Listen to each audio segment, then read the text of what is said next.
प्रिय विद्यार्थियों, आज हम भक्ति काल के अंतर्गत निर्गुण काव्य धारा के अंतर्गत सूफी काव्य धारा पढ़ेंगे। सर्वप्रथम हम जो बिंदु पढ़ने वाले हैं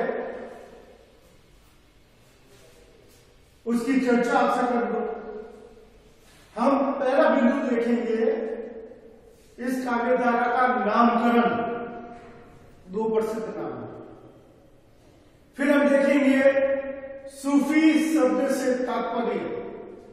तीसरा हम देखेंगे सूफी काव्य धारा की विशेषता।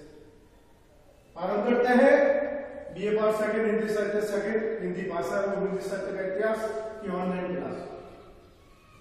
मित्रों, इस काव्य धारा का नाम डॉक्टर नगेंद्र के अनुसार प्रेमा आख्यान काव्य धारा रखा गया है, जबकि आचार्य रामचंद्र शुक्ल अपने ग्रंथ हिंदी साहित्य का इतिहास जो 1929 एवं 1940 में प्रकाशित हुआ, उसके अंदर भक्ति काल को दो भागों में विभाजित करते हैं, निर्गुण भक्ति काव्य धारा एवं सगुण भक्ति काव्य धारा। निर्गुण भक्ति काव्य धारा को पुनः वो दो भागों में विभाजित करते हैं, ज्ञान मार्गी एवं प्रेम मार्गी। इन नामों को वो ज्ञानाश्रयी काव्य धारा एवं प्रेमाश्रयी काव्य धारा भी कहते हैं। यही प्रेमाश्रयी काव्य धारा जो नाम हमें मिलता है, ये आचार्य रामचंद्र शुक्ल द्वारा रखा गया। शुक्ल के इतिहास के उपरांत जो इतिहास लिखा गया वो था डॉक्टर राम कुमार वर्मा द्वारा हिंदी साहित्य का आलोचनात्मक इतिहास, प्रकाशन था 1938। इन्होंने अपने इतिहास में भक्ति काल तक का ही वर्णन किया है और भक्ति काल के अंतर्गत उन्होंने शुक्ल के नामकरण का अनुसरण करते हुए उनका विरोध नहीं किया है, अनुसरण करते हुए प्रेम मार्गी प्रेमाश्रयी काव्य धारा का नामकरण कर दिया सूफी काव्य धारा। और आपको बता दूं कि शुक्ल के नामकरण से ज्यादा प्रसिद्ध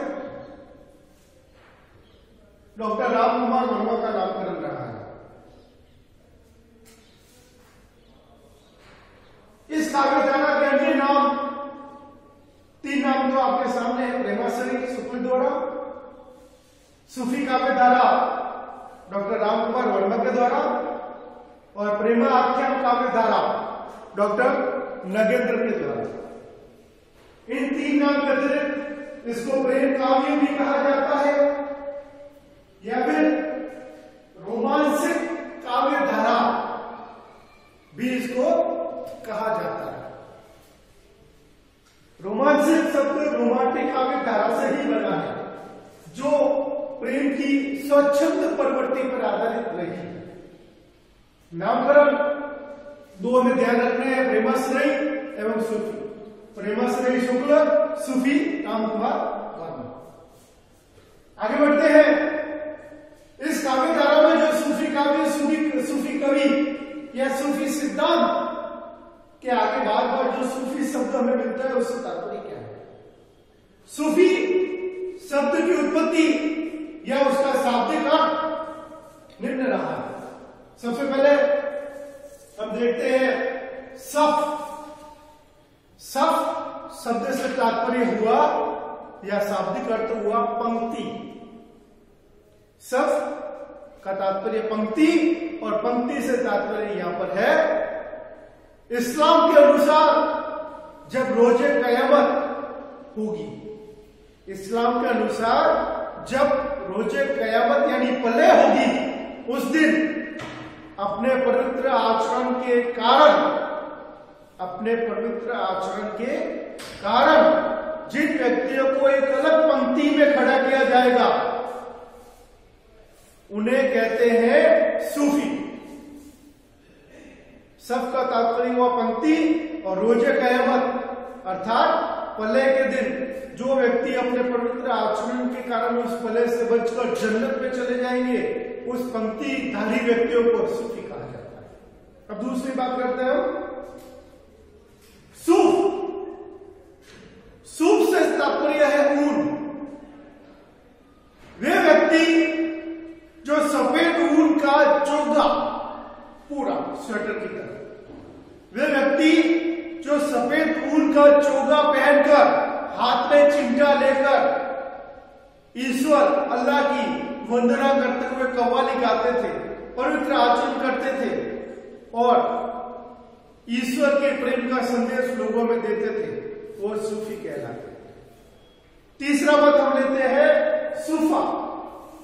सूफा से तात्पर्य है चबूतरा। मोहम्मद पैगंबर के द्वारा मक्का के अंदर एक मस्जिद का निर्माण किया गया। उसी मस्जिद के सामने जो चबूतरा है, उस चबूतरे पर बैठकर जो व्यक्ति ईश्वर के लिए भजन कीर्तन किया करते थे, उन्हें सूफी कहा जाता है। सूफा से तात्पर्य हुआ चबूतरा। पुनः देख ले, सफ इससे तात्पर्य हुआ पंक्ति, सूफ इससे तात्पर्य हुआ ऊन और सूफा इससे तात्पर्य हुआ चबूतरा। अब अगला लेते हैं हम सफा, जिससे तात्पर्य होता है पवित्र। सफा शब्द अरबी फारसी का शब्द है और इसका तात्पर्य होता है सफाई, अर्थात पवित्र, अर्थात निर्मल, अर्थात स्वच्छ। जो व्यक्ति अपने हृदय के अनुसार पवित्र आचरण किया करते थे, विधि निषेधों का पालन करते हुए वो सात्विक जीवन जीते थे, उन्हें सफा कहा जाता था। और यही सफा पवित्र व्यक्तियों के कारण सूफी कहा जाता है। अगला सोफिया या सोफियत। सोफिया शब्द का मीनिंग होता है ज्ञान। जैसे सफा का मतलब होता है पवित्र, वैसे सोफिया से तात्पर्य होता है ज्ञान। सोफिया या सोफियत, सोफिया या सोफियत, इससे तात्पर्य हुआ पवित्र ज्ञान। ऐसा व्यक्ति जिसने परम तत्व का साक्षात्कार कर लिया, उसका परमात्मा से मिलन हो गया, उसको पवित्र ज्ञान उपलब्ध हो गया, उसे हम सूफी कहते हैं। अब देखते हैं हमने जो जो मत पढ़े उनके साथ दिखा। पहला हमने पढ़ा सफ, जिसका तात्पर्य होता है पंक्ति, रोजे कयामत के दिन याद रखिएगा। सूफ, जिसका मतलब होता है ऊन, सफेद ऊन का चोगा। सूफा, जिसका मतलब होता है चबूतरा, मस्जिद के सामने बैठकर चबूतरे पर। सफा, जिससे तात्पर्य होता है पवित्र। सोफिया या सोफियत, जिससे तात्पर्य होता है ज्ञान। सूफी शब्द की उत्पत्ति संबंधित ये जो शब्द दिए गए, इनका शाब्दिक अर्थ हमें बताया गया है। इसके अंदर सबसे ज्यादा सर्वमान्य जो शब्द निकलता है वो है सूफ, अर्थात ऊन। यह सर्वमान्य शब्द है जिससे सूफी शब्द उत्पन्न हुआ। सूफ का तात्पर्य ऊन, और सफेद ऊन से बने चोगे पहनकर जो व्यक्ति पवित्र आचरण करते हुए ईश्वर की वंदना स्तुति किया करते थे, उन्हें कहा गया सूफी। अब हम आगे बढ़ते हैं और एक मुख्य तथ्य की ओर आते हैं। जैसे हमने कबीर में पढ़ा था, मसीह कागज छुयो नहीं, कलम गयो नहीं हाथी। मैं कहता आखन की देखी, तू कहता कागज की देखी। ये कबीर की जो शब्दावली है वही हम इसके अंदर देखते हैं सूफी काव्य धारा में। दोनों काव्य धाराएं भिन्न है, किंतु दोनों का जो मूल तत्व है वो देखिए। ये लोग इल्मे सफीना को महत्व देते हैं। ये लोग इल्मे सफीना की अपेक्षा इल्मे सीना को महत्व देते हैं। इल्मे सफीना से तात्पर्य होता है पुस्तकीय ज्ञान, अर्थात शास्त्रीय ज्ञान।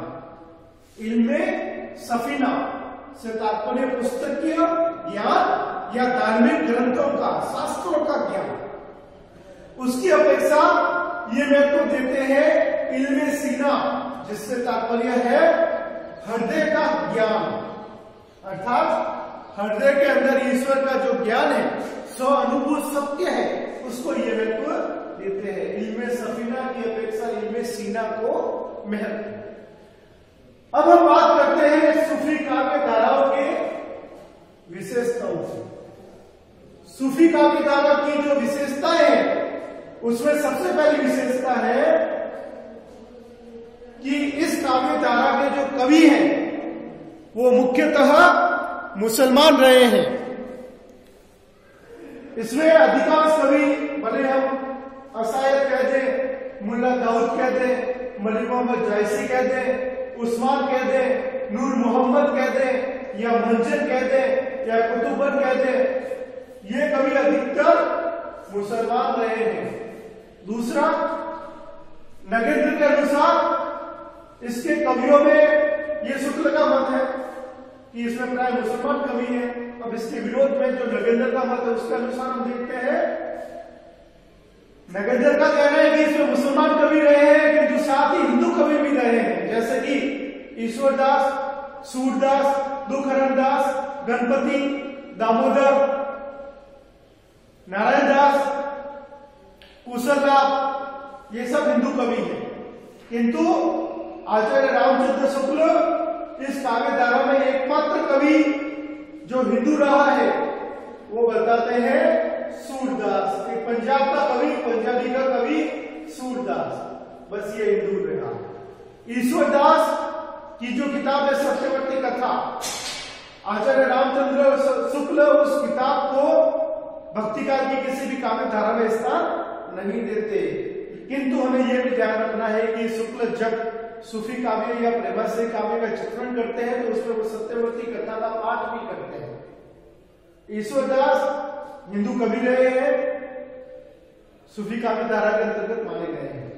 तीसरी महत्वपूर्ण विशेषता इस काव्य की, जिसके कारण इस काव्य धारा पर फारसी शैली का प्रभाव बताया जाता है, वो है मसनवी शैली। मसनवी शैली से तात्पर्य क्या होता है, पहले वो देखते हैं। सबसे पहले ये फारसी काव्य की शैली है। दूसरा, इसके अंदर फारसी प्रेम काव्य लिखे गए। तीसरा, भारत में इसका प्रयोग मुसलमान कवियों के द्वारा किया गया है। चौथा, इसका प्रभाव सूफी काव्य धारा पर भी रहा है। पांचवा, इस मसनवी शैली के कुछ नियम हैं, जैसे कि पहला, काव्य का जब प्रारंभ किया जाता है तब हिंदुओं की शैली के अनुसार मंगलाचरण करते हुए अल्लाह की वंदना की जाती है। उसके उपरांत पैगंबर की वंदना की जाती है।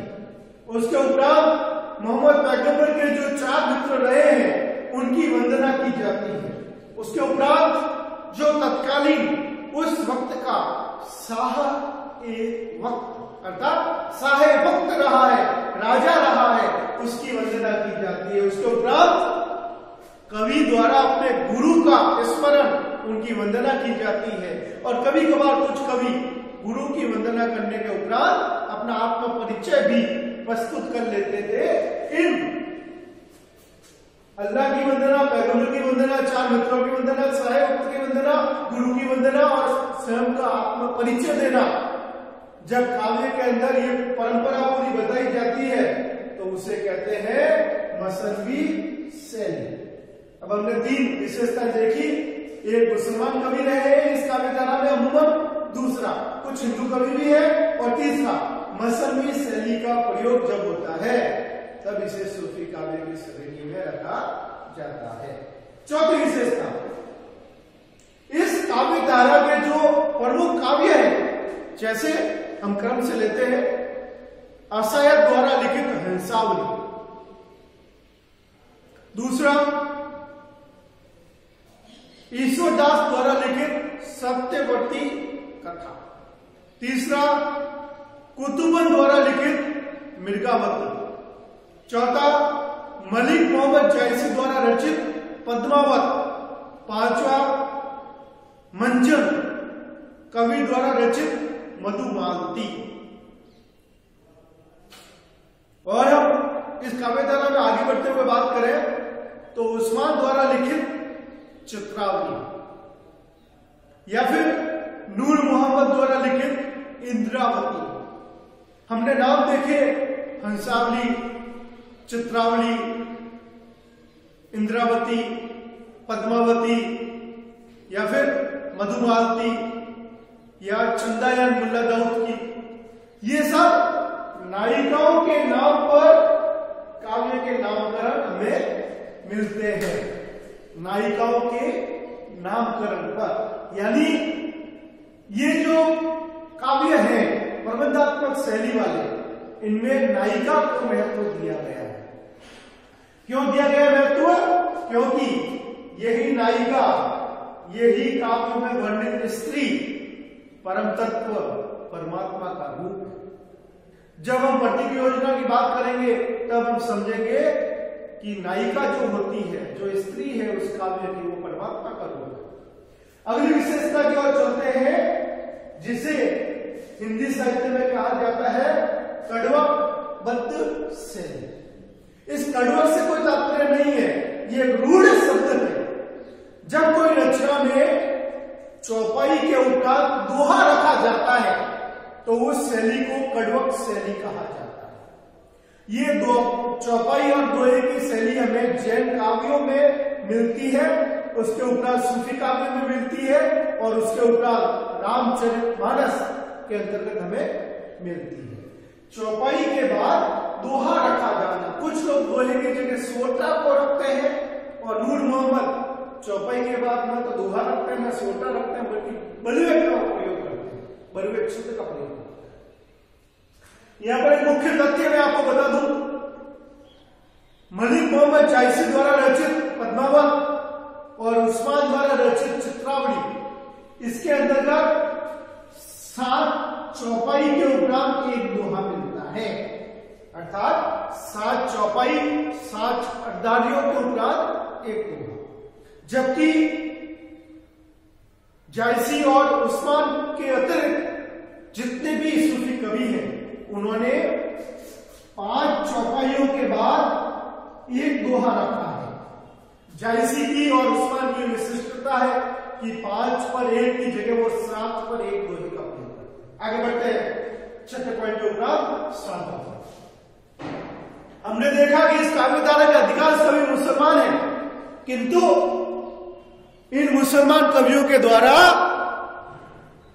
हिंदू कथानक, हिंदू कथाओं का प्रयोग किया गया।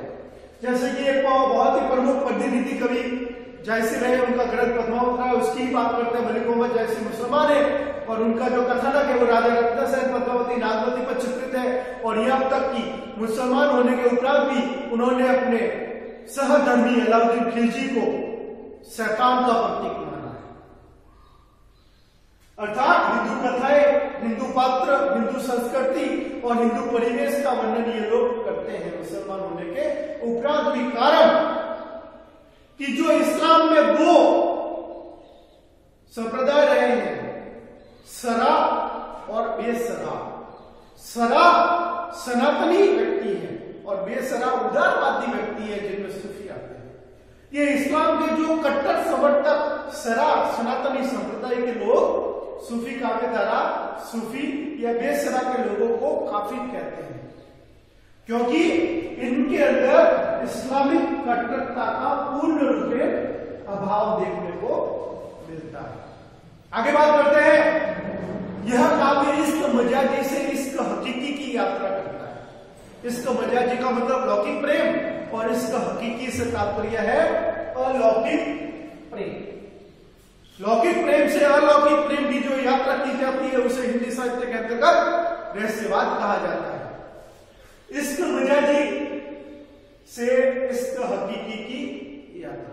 हक का मतलब यहां पर ईश्वर है। आगे बढ़ते हैं, सूफी काव्य धारा के सूफी कवियों का सबसे ज्यादा प्रिय अलंकार रहा है समासोक्ति। इसी समासोक्ति की प्रमुखता, प्रचुरता के कारण आचार्य रामचंद्र शुक्ल ने संपूर्ण पद्मावत को समासोक्ति काव्य से संबोधित किया है। अर्थात शुक्ल पद्मावत को समासोक्ति काव्य कहते हैं। आगे बढ़ते हैं हम। सूफी काव्य धारा की जो सबसे बड़ी विशेषता है, सबसे बड़ी विशिष्टता है, वो है इसका प्रेम, प्रेम का विरह, प्रेम की पीर, प्रेम की सात्विकता। ये सूफी काव्य का मेरुदंड है। कुछ विद्वानों द्वारा यह भ्रांति फैलाई गई कि सूफी कवि सूफी धर्म या संप्रदाय या मतों का प्रचार करने के लिए प्रेम काव्यों की रचना करते हैं, किंतु यहां पर यह गलत है। यह बड़ी भ्रांति है, इसका निराकरण आवश्यक है। सूफी काव्यों का जो मूल ध्येय है, उद्देश्य है, लक्ष्य है, यह सूफी मत की विशिष्टता है, वो है उनका प्रेम। और प्रेम की पीर की व्यंजना इनकी बहुत बड़ी उपलब्धि है, जैसा कि आचार्य रामचंद्र शुक्ल कहते हैं। आगे बढ़ते हैं। इस काव्य में नायक और नायिका के आपसी विरह को तवज्जो दी गई है। कहीं कहीं पर नायिका की तुलना में नायक का विरह बहुत ज्यादा दिखाई देता है, और कहीं कहीं पर नायिका का विरह हमें ज्यादा दिखाई देता है। पद्मावत के अंदर एक खंड आता है, नागमती वियोग खंड। यह हिंदी साहित्य की अमूल्य निधि है, जैसा कि आचार्य रामचंद्र शुक्ल कहते हैं। नायक और नायिका के इसी विरह के कारण इस काव्य धारा का प्रमुख रस वियोग श्रृंगार रस रहा है। यहां पर श्रृंगार रस के अतिरिक्त भी हमें रस देखने को मिलेंगे, लेकिन मुख्य रस है श्रृंगार रस। किंतु हमें यह भी ध्यान रखना है कि पद्मावत, हंसावली और कुछ अन्य सूफी काव्यों के अंदर जब कथा का समापन होता है तो वो शांत रस के अंतर्गत होता है। जैसे कि संत काव्य धारा का प्रमुख रस हम शांत रस मानते हैं, उसी तरह सूफी काव्य धारा का प्रमुख रस हम मानते हैं श्रृंगार रस, और उसमें भी वियोग श्रृंगार रस। अब इस काव्य धारा के शैली की हम बात करते हैं। इस काव्य धारा की शैली प्रबंधात्मक शैली रही है, जो इति व्रत प्रदान रही है। कुछ विद्वान भ्रम के कारण इन प्रेम आख्यानों को महाकाव्य की श्रेणी में डाल देते हैं, किंतु डॉक्टर नगेंद्र इनका तीव्र विरोध करते हैं। उनके अनुसार ये कथा काव्य है, न कि महाकाव्य है। जैसे कि जैन काव्यों के अंदर हमने पढ़ा था पहले आदिकाल में, धनपाल रचित भविष्य कहा, वो हिंदी का अपभ्रंश का बहुत बड़ा कथा काव्य है। उसी कथा काव्य की तर्ज पर सूफी काव्य धारा के जो ग्रंथ हमें मिलते हैं उन्हें कथा काव्य कहा जाना उचित है, न कि महाकाव्य कहा जाना। यहां पर हम कथा रूप इनका देखें तो हमें कथा काव्य देखना पड़ेगा। प्रबंधात्मक शैली है और कथा काव्य है। और हमें यह भी ध्यान रखना पड़ेगा कि सूफी काव्यों में सर्गबद्धता नहीं है। अगले पॉइंट की ओर चलते हैं, प्रतीक योजना। सूफी काव्य धारा में चूंकि रहस्यवाद हमें मिलता है, कुछ योग साधना के अंश, आध्यात्मिक संकेत, कुछ धार्मिक प्रतीकों का वर्णन हुआ है, तो उसके कारण हमें यह भी महसूस होता है कि इस काव्य धारा पर कुछ फारसी प्रभाव रहा, कुछ इस्लाम का प्रभाव रहा, कुछ भारतीय अद्वैतवाद का भी प्रभाव रहा है। क्योंकि सूफी काव्य धारा में कहीं कहीं पर अनहलक मत हमें मिलता है। अनहलक से भारतीय तात्पर्य हम समझे तो इसका मतलब होता है अहम ब्रह्मास्मि, शंकराचार्य का अद्वैतवाद। आगे बढ़ते हैं, वापस प्रतीक योजना की ओर आते हैं और जायसी द्वारा जो पद्मावत लिखा गया उसके अंतिम में जो इन्होंने कुछ पंक्तियां उद्धृत की है उसकी बात करते हैं। जायसी के पद्मावत के अंतिम पंक्तियों में हम देखते हैं, तन चितवत मन राजा की न, हिय सिंगल पद्मिनी बुद्धि चिन्ह। अर्थात शरीर चित्तौड़गढ़ है, राजा रत्नसेन मन है, पद्मावती सात्विक बुद्धि है और सिंहदी हृदय है, हीरामन तोता गुरु है, नागमती सांसारिकता है, राघव चेतन शैतान का प्रतीक है और अलाउद्दीन खिलजी माया का प्रतीक है। नगेंद्र ने रामचरितमानस और कामायनी की तुलना पद्मावत से की है, क्योंकि तीनों में प्रतीक योजना में मिलती है। यहां पर नायक आत्मा और नायिका परमात्मा का प्रतीक है, जैसे कि शुक्ल मानते हैं, जबकि शुक्ल पद्मावती को परमात्मा घोषित करते हैं, राजा रत्नसेन को आत्मा घोषित करते हैं, किंतु मलिक मोहम्मद जयसी ने स्वयं रत्नसेन को आत्मा या पद्मावती को परमात्मा घोषित नहीं किया है। यहां पर तन चित्वर मन राजा किन्ना ये सिंगल पद्मी निबुद्धि चिन्ना, इस पंक्ति के माध्यम से ही स्पष्ट हो जाता है कि जयसी ने राजा रत्नसेन को मन और पद्मावती को सात्विक बुद्धि कहा है, न कि आत्मा परमात्मा। आगे बढ़ते समय का भाग। अवधी भाषा का उपयोग ये लोग धड़ल्ले से करते हैं। ये अवधी शेख नबी के ज्ञानदीप नूर मोहम्मद द्वारा रचित इंद्रावती और अनुराग बांसुरी से पहले तत्सम प्रदान नहीं मिलती, ग्रामीण अवधि का प्रयोग ये लोग करते हैं। लेकिन 17वीं सदी के अंतिम में जब नूर मोहम्मद आते हैं, इंद्रावती अनुराग बांसुरी लिखते हैं, तो शायद वो सूफी काव्यधारा के ऐसे प्रथम कवि हैं जिन्होंने संस्कृत निष्ठ अवधि का प्रयोग किया है। आगे बढ़ते हैं। इन लोगों में खंडन मंडन की प्रवृत्ति का पूर्ण रूप में अभाव है। इन्होंने अपने मतों को थोपा नहीं है, भला लिखा नहीं है। ये लोग न तो सगुण का खंडन करते हैं, न ही निर्गुण का मंडन करते हैं, न हिंदू धर्म का विरोध करते हैं, न इस्लाम धर्म का समर्थन करते हैं। ये हमें यहाँ पर बहुत बड़ी विशेषता इनकी देखने को मिलती है। अकबर के उपरांत के ये जो लोग हैं, जागे शाहजहां के समय के। अगला साहसिक प्रेम कथाएं।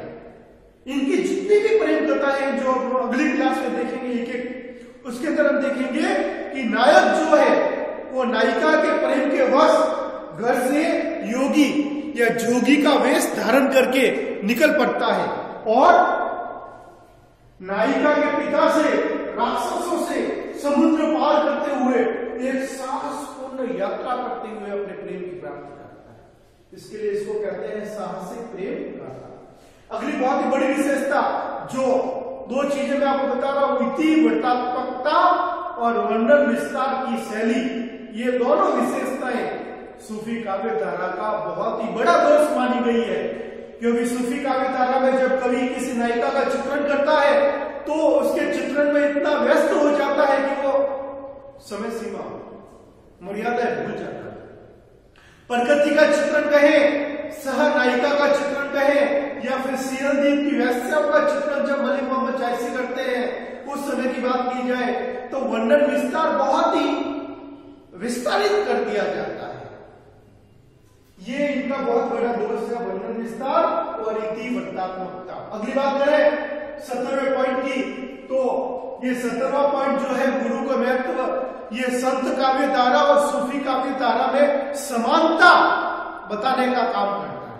संत काव्य धारा में भी गुरु को महत्व है, गुरु को भी दो खड़े का केला उपाय, बलिहारी गुरु आपने गोविंदियो बताए। वहीं मलिक मोहम्मद जायसी के द्वारा देखिए, बिनु गुरु कौन जगत में निर्गुण को पाओ, अर्थात गुरु के बिना कौन पंथ दिखाने वाला है, कौन व्यक्ति बिना गुरु के निर्गुण को प्राप्त कर सकता है। अर्थात इस दोनों काव्य धारा में गुरु को महत्व है। कट्टरता का भाव हम देख ही चुके, आगे बढ़ते हैं। इनके ऊपर फारसी शैली का प्रभाव हम मानते हैं, किंतु साथ ही हमें डॉक्टर नगेंद्र, डॉक्टर गणपति चंद्र गुप्त और डॉक्टर हजारी प्रसाद द्विवेदी के विचार अनुसार ये भी स्वीकार करना पड़ेगा कि जो अपभ्रंश और प्राकृत भाषा के प्रेम काव्य लिखे गए हैं उनका प्रभाव इसके ऊपर रहा है। यहाँ तक कि विद्वानों ने मलिक मोहम्मद जायसी के जो पद्मावत ग्रंथ है उस पे रत्नशेखर कथा का प्रभाव माना है। अगली विशेषता, इस काव्य में अतिशयोक्तिपूर्ण चित्रण है, भले वो नायक का विरह हो, नायिका का विरह हो, या पद्धति चित्रण हो या सौंदर्य का वर्णन हो, बहुत ही ज्यादा अतिशयोक्तिपूर्ण चित्रण किया गया है। साथ ही हमें यह भी याद रखना पड़ेगा, समय सीमा बहुत ज्यादा हो गई है, क्लास को समाप्त करूंगा मैं जल्दी से। इसमें कथानक रूढ़ियों का जम के उपयोग किया गया है। साथ ही हम देखें इसमें प्रकृति का वर्णन भी हमें बहुत बड़ी मात्रा में मिलता है। फिलहाल हमने सूफी काव्य धारा की 21 विशेषताएं देखी। चूंकि हमारी क्लास का समय बहुत ज्यादा हो चुका है इसके लिए हमें कक्षा को ही समाप्त करना पड़ेगा। अगली क्लास में हम जो सूफी काव्य धारा पढ़ रहे हैं उसके अंदर कौन कौन प्रमुख कवि है, कौन कौन पहला काव्य माना गया, कौन प्रवर्तक है, कौन प्रतिनिधि कवि है, उसके बारे में चर्चा करेंगे। तब तक के लिए धन्यवाद।